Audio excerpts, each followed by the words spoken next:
listening to the Angela Henderson Online Business Show, episode 353. Hey there, you amazing human, and welcome to the Angela Henderson Online Business Show, the podcast that is designed for female entrepreneurs who want to make more money in a way that is in alignment for them. If you're looking for practical advice, proven strategies, and expert insights to help you navigate the challenges of growing your business, then you've come to the right place. Welcome, my friend. I am your host, Angela Henderson, a proud Canadian living in beautiful Australia, and I'm a business coach, consultant, and strategist who has helped thousands of women around the world build successful businesses. Through solo episodes and interviews with successful business owners, industry experts, and thought leaders, you'll get insider insights into what it takes to succeed in today's digital age. Whether you're struggling to scale your business, looking for ways to boost your productivity, or seeking ways to overcome the challenges of being an entrepreneur, this show has everything you need to succeed and more. So subscribe, pop your headphones on, and get ready to creating the business and life you deserve today by allowing the Angela Henderson Online Business Show help you create a winning strategy, develop the right mindset, and build lasting wealth. Hey, you epic human, and welcome back to another awesome podcast episode with me, your host, Ange from Angela Henderson Consulting. Now, today I'm bringing on the podcast a good friend of mine all the way from the good old US of A, Rebeca Lima, and she's going to be sharing her wisdom on a thing called the Power Hour. And this Power Hour is actually a game-changing strategy that has transformed the way countless business owners around the world approach their work on a day-to-day basis. And this small thing, aka the Power Hour, and this small amount of investment and time that you've got to put into your world every day can have significantly big returns with the impact of the Power Hour. So without further ado, let's jump straight into today's episode. Welcome to the show, Rebecca. So fun to see you again. Hello, I'm so glad to be here with you today, Ange. I just loved having you as a speaker inside of my paid community a couple months ago. The women absolutely adored you. And so I'm excited that listeners also get to hear your awesomeness today. So I'm really excited to have you here today. Hey, thank you. Your community is like second to none. It's amazing. So thanks for having me there in here. Goodness, yay. So today we're talking about the Power Hour and how this small investment can lead to great returns. But before we get into that, I always like to ask a fun question to my guests so that the audience can get to know them a little bit better. So my fun question to you is, what is your favorite memory as a child? My favorite memory as a child. That is so interesting. You know what? It was going to my grandmother's house where she would be cooking, and then I had all of the cousins over, and it was just such a wholesome time. What made it even better is that she was like an Italian woman giving all of us underage children wine mixed with sugar and water. Oh my goodness, what a fun memory. You gotta love grandparents, do you know what I mean? Back in the day, anything was a go, you know? It was just like, come on down, you're ready to roll. So that's awesome. I love that. Now, Yeah, the listener... Oh, sorry, go ahead. When she sees me with a glass of wine, I'm like, this is your fault. Yeah, you're like, you started this at a very young age, Nan or Grandma. That is hilarious. Now, the listeners out there today might not know who you are. So in a simple nutshell, can you tell the listeners what you do and what you get up for in business? Sure. So I am Rebecca, originally from Brazil. I live here in Colorado right now. And my business is to grow other people's business. But most of all, I focus on women. I don't focus on fixing problems. I focus on coaching the person. And I help them grow their business all the way to multi-six, and even seven figures in the half-assed way. Yeah, dude, I love it. And that's the thing, like you say, half-assed way. But so many people overcomplicate things. They make things harder than what they need to be. And it actually can be a half-assed job if you choose to not overcomplicate it. What are your thoughts about that? Yeah, it's half-assed, but it's whole heart. It's whole heart, because I feel like so many women sit in perfection for so long that if they just put the imperfect thing out in the world, lives will be changed day in, day out. Mm-hmm. Yeah, absolutely. And I mean, this is the other thing is I think, you talk about lives will be changed, right? But I think sometimes, especially because I too work specifically more with females than I do with men, but I think this notion that like when people aren't getting out there in the world, when people aren't doing things, when they're not selling themselves, when they're not doing half-assed, whatever you want to call it, is they're actually doing a disservice to all these people who could access them and their awesomeness. And so Do you also see that where it's like there's these amazing people who could just do amazing things, but they also hold themselves back? Because I feel like high achieving women, their half-ass is most people's whole ass, you know? Yes. Uh-huh. Yeah. Like what they can achieve, but they have this expectation for themselves that doesn't Mm, benefit anyone, right? mm, Like, what's the point of being the most brilliant person that no one can access your brilliance? What's the point of being like the richest person in the cemetery, you know? mm, mm. And yeah, so I'm right there with you. No, I love it. And because again, I know we could talk about a million things, so I'll try and focus back to the power hour because that's the thing. You and I do love to have a good chat. So, power hour today. Now, side note, I've been using a power hour in my business for years and I love it. Our power hours, I think, are a little bit different, but the notion is still the same: small investment, big return. However, most businesses may have never heard of even the concept of power hour. So, can you please share with us what is the power hour, just to start with? Sure. So Power Hour is a marketing system. It's basically if you own a bakery, you would open those doors and you have like a procedure to do. So for me, Power Hour is how I open my business doors Mhm. And is this something, so for you, is the power hour how you open and start your business every single day? every single day. Hmm. Yep. And so for you, and I know we're going to talk about more in depth about the power hour, but give some context to the listeners about like what are the benefits of the power hour? Why should they even consider a power hour? Because we are second to everything else and everyone else in our lives, right? Like Mm, our business gets to be second to all the content that we help our clients create. Our mindset is second to everything else or the mindset that we help our clients with. And our everything always comes last. And that's what I saw in my business, that I was giving brilliant ideas to my clients and they were going and implementing right away. And then I had nothing left for myself. mm, mhm. So I created this power hour so I could open my business doors first. And it Mm, was such a line in the same moment for me. I'm like, my business come first. And the power hour is single-handed the reason why I've reached multi six figures in my business. mhm. Yeah, and I love that. So again, before they do anything else, power hour is how we do it. And that's how I did my, now when I say I did, people know me, people always say, what are you consistent with? The one thing that I've been consistent with in my years is my podcast. No matter what, one episode gets dropped a week, one newsletter goes out a week. Everything else, you never know with the ADHD brain. However, when I have big things going on, the power hour by far is the one thing that happens before I touch anything else. And now I don't want to share too much about my power hour yet. I will in a minute because I think it's important for people to see how different power hours can look for each other. I want to go more into yours because as you've talked about, yours is more coming from a place of a marketing system, something that you do every day before you do everything else. So can you explain what this looks like? Are there certain steps within your power hour, aka the marketing system? Like walk us through what it actually looks like. Sure. So the first thing that you do is just plan your day. And I know that's super simple. And that is the point of the power hour for you to be super simple. Mm-hmm, And then the second step is what I call the 3, 2, 1. mm-hmm.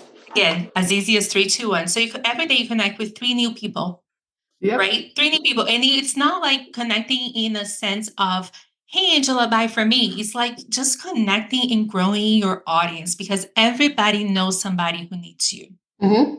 The Yep. Love second it. step is following up with two people. Every day, follow up with two. And again, it's not like, Angela, you didn't buy from me last week. Buy from me today. No, it's like, hey, Angela, I saw that you just went on vacation. How was it? Mm-hmm. Connecting, transforming that connection into an actual relationship. Mm-hmm. And then your one is a call to action post or live every workday because now I transform that connection to a relationship. And now what I'm using is content attraction marketing. So I'm going to attract you through my content Mm-hmm. Love it. every And single day. 3, 2, 1. so you get into the office or wherever you're working, a cafe, and you're like, one, I'm going to plan my day. And I agree. Simplicity is something that, again, we overlook. But I said this on the podcast. I'll keep saying this. So simplicity scales. This is where you don't have to overcomplicate it. And for us high achievers who think we have to be doing more, it's actually about retraining our brain to do less. A very hard thing for most of us to do. So they go in, they plan their day. The next thing is they do the 3, 2, 1, which is 3 is connect with 3 new people, 2 is follow up with 2 people, and 1 is to do a call to action post. What happens next? what happens next is now that you've done your marketing for the day, you've opened your doors for business. So now we're going to have to deal with the things that are happening behind the scenes, which is mindset. Yeah. Mm-hmm. So I asked 3 questions. There are neuroscience-based ways for you to shift your thinking and get deep into mindset every single day. Because mindset was one of those things that was really abstract. I never really made a point to work, unless, journal here and there. But these 3 questions have changed my life and business Love again, it. again. Share away, my friend. Yeah. So the first one is, what can I do today that my future self would thank me for? So, what can I do today that my future self would thank me for? Yep. And this is how we get out of perfectionism and we start getting productive instead of busy, because we have a tendency to get this immense validation for checking stuff off instead of just being productive. Yes. The second question is a pretty simple one. It's pretty straightforward. What is on my mind? And this is emotional decluttering. We don't give ourselves enough time and space to just check in and say, hey, what's going on inside of my heart today? Mm. And again, I think that is important because I talk often about decluttering collectively, right? And most people think decluttering is simply like decluttering your home, getting rid of physical objects or things that you no longer need. But being able to also have that emotional declutter, being able to also declutter from things like social media is another thing. Like, what are you putting into your brain every day? I think is so important. I just love this emotional decluttering because we store so much, but by writing it out on paper or however people do it, some people will talk it out into a voice recorder. It just frees you up for so much more, right? And it also, for me, stems this place of gratitude. So I absolutely adore that question. Yes, thank you. For me, when I didn't do this, it was like me carrying all these bricks day in, day out, right? Like Mm. the emotions of my challenges, the emotions of my marriage, of my kids, of my clients. And this is a way for me to just put everything down on paper. And that way I'm not carrying bricks in my book bag anymore. Yeah, dude, I love it. And the third question? The third question is actually a manifestation visualization hack. If Mm-hmm. my goals had already happened, I would. This is your dream casting. This is you going, okay, I'm already leaving my dream house. I'm putting out my dream offers, and this is what's happening. It's how your brain connects to that one moment in time that you can emotionally anchor to bring manifestation to life. Mm-hmm. And so the question is, if my goals had already happened and then they're inserting the blanks, my life would look like this or my business would look like this. Is that what they're Yeah. like? They're, yep. Mm-hmm. Yes, that's exactly it. You talked about anchoring. Can you talk a little bit more about like what does anchoring mean and why is it so important? Sure. So anchoring is anything that your mind can actually go there. The way that I like to think, if you think about trauma, right? Like trauma can be like a bookmark in the story of your life. Mm, And anchoring is basically a bookmark in the story of your dreams. okay, I So love when that. you think about like this is my dream, right? My dream house, what is one day is going to look like? And you see yourself there making coffee, your new coffee maker, and you have that one moment in time where you're actually putting that bookmark in where your life is going to go. Then when you get there, you're going to be like, yeah, I created this. Mm. Because you're already visualizing, manifesting, seeing it as if it's already happened, even though it hasn't yet. Exactly. Mhm, yeah. Exactly. And you're connecting the feelings because that's the importance of anchors, right? It Mm, makes you feel something. A lot of times blanket manifestations don't come true because we don't attach a feeling to it. But mhm. when you journal and you let yourself go there and those things come true and you connect with the feeling of it, then you bring that to life much faster. Mm. Now, obviously, when they're asking these 3 questions, they're writing it down, and that's all well and good to do like those initial 3 questions. And again, keeping things simple. But what are your thoughts overall just about being able to journal every single day? Because I think this is where, I mean, I poo pooed journaling for many years, but then as a business consultant, I thought it's my responsibility, I felt, do you know what I mean, to do journaling, to do hypnotherapy, to try what else to try, work with healers, to try a whole bunch of different things, because even though it might not work for me or that's not what I want to do, I wanted my women in business to be able to have a tool like an all-you-can-eat buffet, pick and choose what they need and what feels good. However, journaling is one of the things that when I do it consistently, everything feels better. What are your thoughts about like just the importance of writing in general? For me, journaling is kind of like water for your soul. You Mhm. know, we underestimate the power of the simple, mundane things, right? Like you Mm, want to change your life, go to bed on time, drinking your water, emotionally cluttered, do the simple things. But we tend to go to the quick, the instant gratification. And I feel like when things start working, that's when we let go of things because we get a little bit bored. yes. And Mm, then subconsciously, there's a lot of hustle addiction, right? Like those energetic addictions that you are driven to the hustle. So you end up creating opportunity to hustle by not doing the things that are working. It's kind of like people go to therapy and they start feeling better. They're like, I don't need therapy anymore. Well, the mm. whole reason why you're feeling bad is because you were going. Exactly right. And then they stop, and they don't.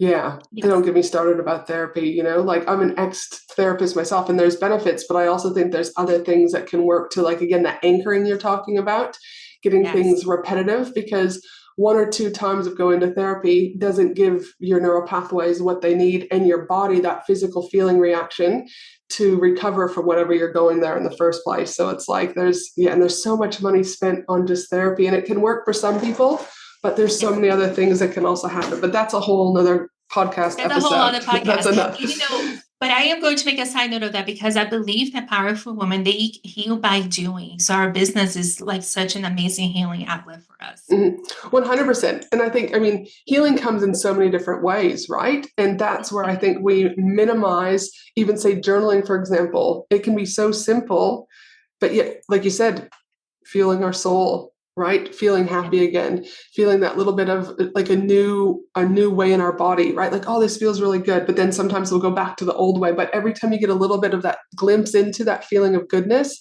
it just helps to rewire and settle. So I'm all about healing. It can come in so many beautiful ways.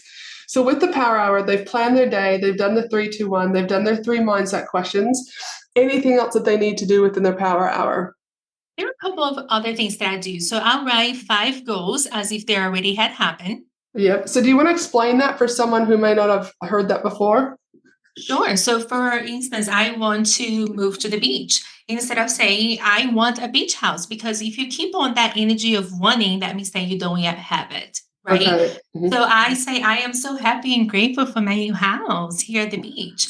I write things down as if they're already there. I love that my offer sold out. I Mm, am so excited that this thing already happened. So I speak as if it had already happened. mhm, And then something else that I do is I track my money every day because it's not bookkeeping. So I do have a little money tracker right here on my Power Hour book, my Power Hour journal. So I write how much money I'm making, because if I'm putting zeros too many days in a row, I need to shift some things. mm, mhm, I like to make money every day. And then the last thing is I choose to believe, because we think that for the same way that you feel about therapy, I feel about mindset. Even though I'm a mindset coach, I feel like so many people get stuck in the mindset trap where they feel like mm, things are not happening because their mindset is not there.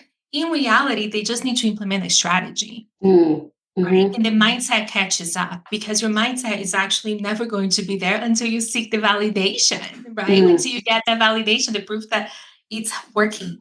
So I write my chosen beliefs, and yeah, that's what I do. And do you want to just share like an example of like a chosen belief? Like, how would you write that? Because I think the thing is in the world of manifestation, in the world of goals, and all those things, people are saying, like, most people like will have heard it to be like, I want, I desire, I need, I whatever. And so I like when guests like you come on board, because we're showing them a different way of how the brain works and why doing it this way works better. So when you say I choose to believe, is there an example of how you would frame that? Yeah, for sure. So right now, I was triggered because there is this other um, person who is doing something.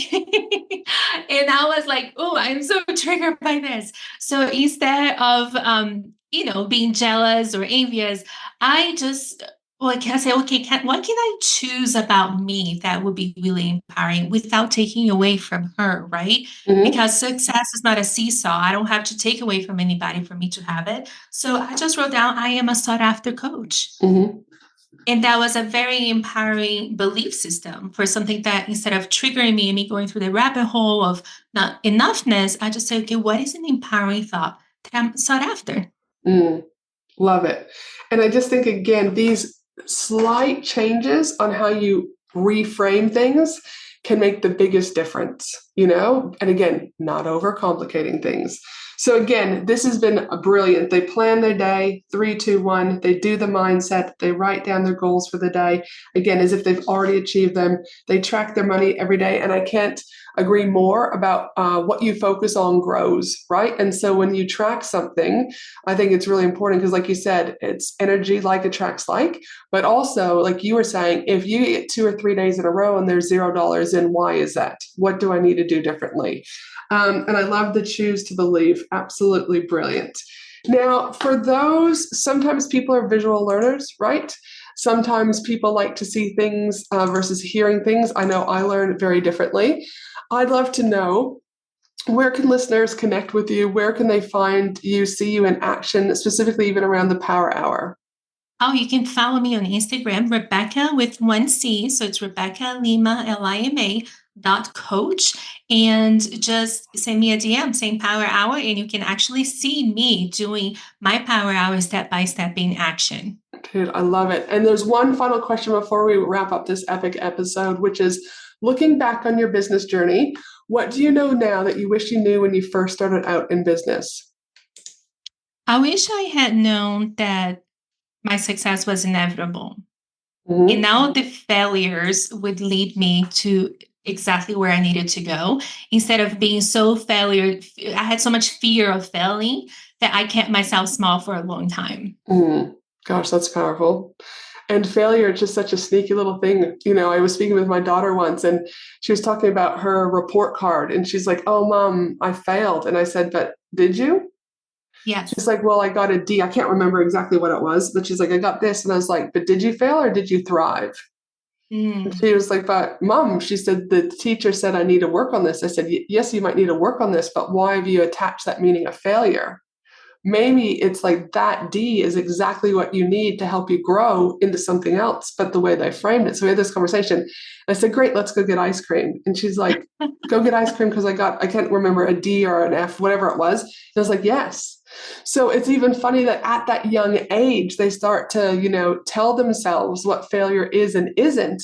And I think as parents, being able to have those conversations and show them a different way, because I know my parents didn't, those conversations would never have happened. And we definitely wouldn't have gone and ate an ice cream, do you know what I mean, for celebrating. They would be like, "Why did you, so I don't know, just like these beautiful conversations to help change the future generations. But failure, I just always say, is such a blessing. There's so many lessons from it. Even though Such a blessing.